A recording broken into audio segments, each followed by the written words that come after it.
అతడు తహసీల్దార్ 10,000 రూపాయలు లంచం తీసుకుంటూ ఏసీబీకి పట్టుబడ్డాడు. కానీ ఈ తహసీల్దార్ను అరెస్ట్ చేస్తే ఊరంతా పండగ చేసుకున్నారు. అవినీతి అధికారి పీడ విరగడైందని బాణాసంచా కాల్చారు.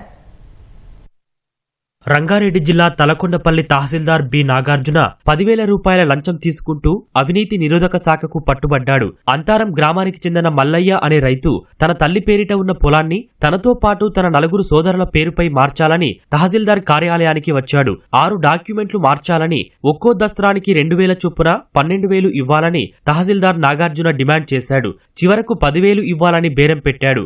నిరుపేద రైతైన మల్లయ్య అంత డబ్బు ఇచ్చుకోలేక ఏసీబీని ఆశ్రయించాడు. రంగారెడ్డి జిల్లా ఏసీబీ డీఎస్పీ ఆనంద్ కుమార్ ఆధ్వర్యంలో మల్లయ్యకు 10,000 ఇచ్చి తహసీల్దార్ కార్యాలయానికి పంపించారు. వీఆర్ఏ యాదగిరి ద్వారా ఎంఆర్ఓ నాగార్జున 10,000 లంచం తీసుకున్నాడు. ఇద్దరు కలిసి డబ్బులు లెక్క పెట్టుకుంటూ ఉండగా ఏసీబీ అధికారులు దాడి చేసి రెడ్ హ్యాండెడ్ గా పట్టుకున్నారు. యాదగిరి అనే అతనికి ఇచ్చినారు.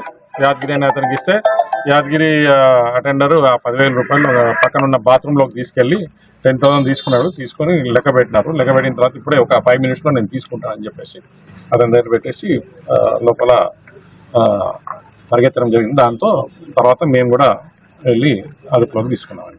ప్రతిరోజు ఏదో ఓ చోట అవినీతి అధికారులు ఏసీబీ వలలో చిక్కుతూనే ఉంటారు. కానీ తలకొండపల్లి తహసీల్దార్ బి నాగార్జునను అవినీతి నిరోధక శాఖ అధికారులు అరెస్టు చేశారనే వార్త ఆ ఊరంతా క్షణాల్లో వ్యాపించింది. ఆ అవినీతి అధికారితో విసిగిపోయిన గ్రామస్తుల్లో ఆనందం వెల్లివిరిసింది. ఊరంతా తలకొండపల్లి తహసీల్దార్ కార్యాలయానికి తరలివచ్చారు. ఎంఆర్ఓ ఆఫీస్ ముందు పెద్ద ఎత్తున బాణాసంచా పేల్చి సంబరాలు చేసుకున్నారు.